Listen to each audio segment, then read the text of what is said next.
प्यारे साथियों, यूपीटीईटी के 2018 में एक प्रश्न आया है कि समास में कोई पद प्रधान नहीं होता, यानी इसमें कोई भी पद प्रधान नहीं होता, कौन सा समास है। तो ऐसा होता है कि समास में दो पद होते हैं, एक पहला प्रथम पद, एक दूसरा उत्तर पद। और इन दोनों पदों में किसी में प्रथम पद पहला प्रधान होता है, किसी में दूसरा होता है, किसी में दोनों होते हैं और किसी में दोनों नहीं होते हैं। तो जैसे त्रिनेत्र ले लें, त्रिनेत्र में त्रि पहला पद, नेत्र दूसरा पद। तो नेत्र आँखें हैं, त्रि तीन हैं, तो आँखें यानी नेत्र प्रधान होंगे, त्रिनेत्र। तो जब नेत्र प्रधान होंगे तो ये द्विग होगा, द्विग में संख्या आती है, लेकिन त्रिनेत्र का अर्थ होता है शंकर जी। तो अब इसमें प्रधान शंकर है, त्रिनेत्र यानी जिनके तीन नेत्र हैं अर्थात शंकर। तो तीसरा पद आ जाता है शंकर जी का, शंकर। तो इसमें न तो त्रि प्रधान है न नेत्र प्रधान है, वरन इसका जो अर्थ होता है यानी शंकर वह प्रधान है। तो यह बहुव्रीहि हुआ, क्योंकि बहुव्रीहि में एक तीसरा अर्थ आ जाता है। जैसे लंबोदर है, लंब प्लस उदर। तो अब एक गणेश जी को कहते हैं, तो इसमें तो न लंब प्रधान है न उदर प्रधान है, वरन एक तीसरा अर्थ गणेश जी, गणेश यानी लंबोदर, उसका अर्थ गणेश आता है, वो तीसरा अर्थ प्रधान है। तो ये बहुव्रीहि कहलाता है।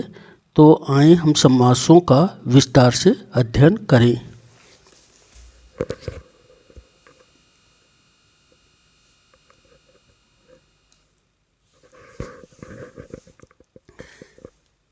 किस समास में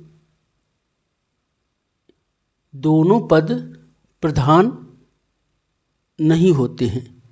तो बहुव्रीहि समास, इसमें दोनों पद प्रधान नहीं होते हैं, वरन एक तीसरा पद आ जाता है। लेकिन इसका हम प्रारंभ से अध्ययन करते हैं। तो किस समास में दोनों पद प्रधान होते हैं। तो द्वंद्व समास होता है एक, द्वंद्व में दोनों पद प्रधान होते हैं, यानी कि इसी समास में एक पहला वाला प्रथम पद होता है, दूसरा वाला उत्तर पद या द्वितीय पद होता है। उत्तर मन होता बाद, तो दूसरा वाला उत्तर पद होता है। और द्वंद्व में दोनों पद प्रधान होते हैं।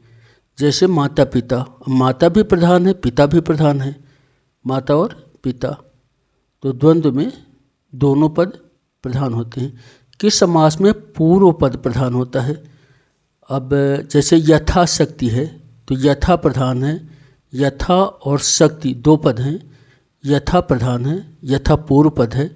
तो अव्ययी भाव में पूर्व पद प्रधान होता है। किस समास में उत्तर पद प्रधान होता है, यानी बाद वाला दूसरा। तो तीन समास होते हैं जिनमें उत्तर पद प्रधान होता है। कर्मधारय में उत्तर पद प्रधान होता है, तत्पुरुष में उत्तर पद प्रधान होता है, और द्विगु में उत्तर पद प्रधान होता है।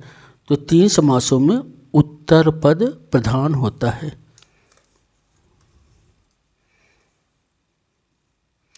इसी क्रम में किस समास में दोनों पद प्रधान नहीं होते हैं।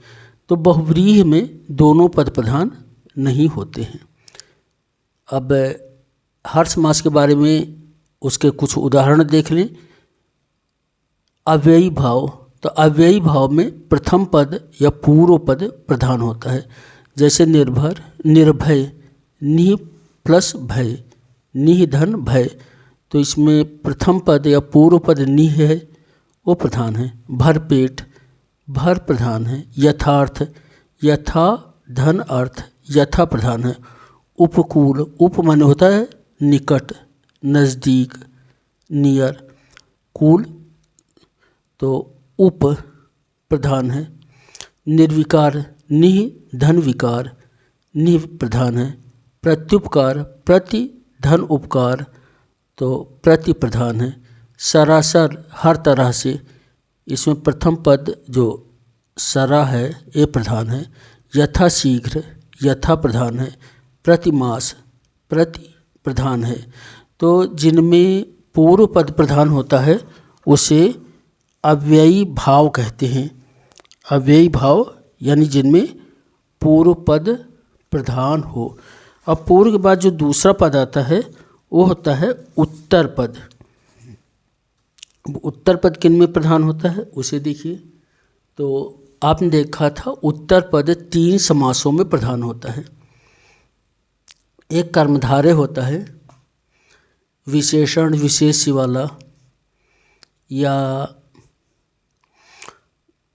उपमान उपमेय वाला। नील गाय, अब इसमें गाय मुख्य है, चाहे नीली हो चाहे काली हो, गाय महत्वपूर्ण है। पीतांबर पीला कपड़ा, तो अंबर जो है वो महत्वपूर्ण है। पीत प्लस अंबर, पीत धन अंबर। महादेव तो महा प्लस देव, देव प्रधान है। उत्तर पद कमल नयन, आंखें प्रधान है। नयन श्याम सुंदर यानी श्याम जैसा सुंदर, तो सुंदर प्रधान है। तत्पुरुष, इसमें भी उत्तर पद प्रधान होता है। असभ्य तो सभ्य प्रधान है। अनादि आदि प्रधान है। दही बड़ा, तो बड़ा प्रधान है, चाहे वो दही का हो और चाहे वो किसी और चीज़ का हो। ऊँट गाड़ी, गाड़ी प्रधान है, चाहे घोड़ा गाड़ी हो चाहे ऊँट गाड़ी हो चाहे बैलगाड़ी हो। नभचर तो चलना प्रधान है, चाहे नभचर हो चाहे पृथ्वी पर चलने वाला हो। कृतज्ञ तो ऐसे ही युधिष्ठिर, युधिष्ठिर बहुत ही महत्वपूर्ण है। युद्ध में जो स्थिर हो वो युधिष्ठिर कहलाता है। तो कृतज्ञ और युधिष्ठिर में उत्तर पद ही प्रधान है। ऊट पटांग, मृत्युंजय, स्वर्णकार, तो ये सब तत्पुरुष हैं और तत्पुरुष में उत्तर पद को प्रधान माना जाता है। जैसे कि कर्मधारय और द्विगु में भी उत्तर पद को प्रधान माना जाता है। तो आगे और देखते हैं।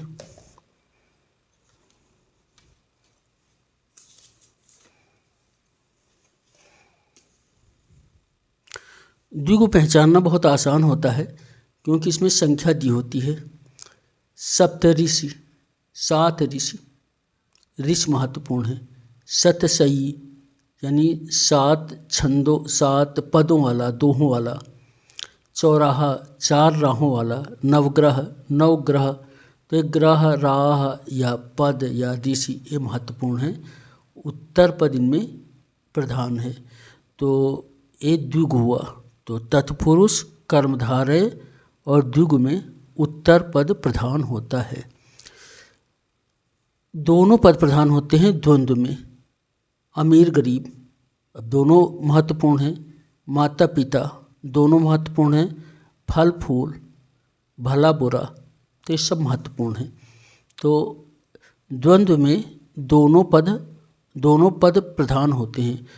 बहुव्रीहि जैसे कि पहले आ चुका है कि कोई पद प्रधान नहीं होता है। इसलिए नहीं होता है कि एक तीसरा पद आ जाता है। नीलकंठ शंकर जी।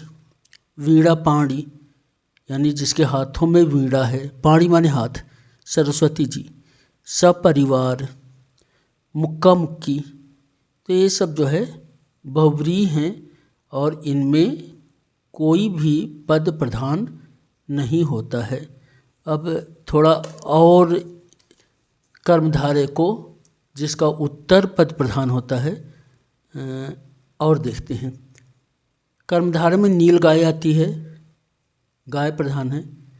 चरण कमल आता है अब इसमें तो चरण प्रधान हैं, यानी कमल जैसे चरण, तो सामान्यतः तो उत्तर पद ही प्रधान होता है। सुनी अनसुनी, वायस दंपति, तो ये सब कर्मधारय के हैं। और कर्मधारय में विशेषण, विशेषिका या उपमेय उपमान का जो है समायोजन होता है, यानी कर्मधारय विशेषण, विशेष या उपमेय उपमान से मिलकर के बना हुआ समास होता है। तो इनको अगले जो वीडियो हैं उनमें और विस्तार से देखेंगे। तो आप इसे देखिए, सुनिए बार बार, और लाइक करिए, सब्सक्राइब करिए, और इसके बाद के जो हमारे नए प्रसारण हैं उनको भी देखिए। धन्यवाद। Thank you.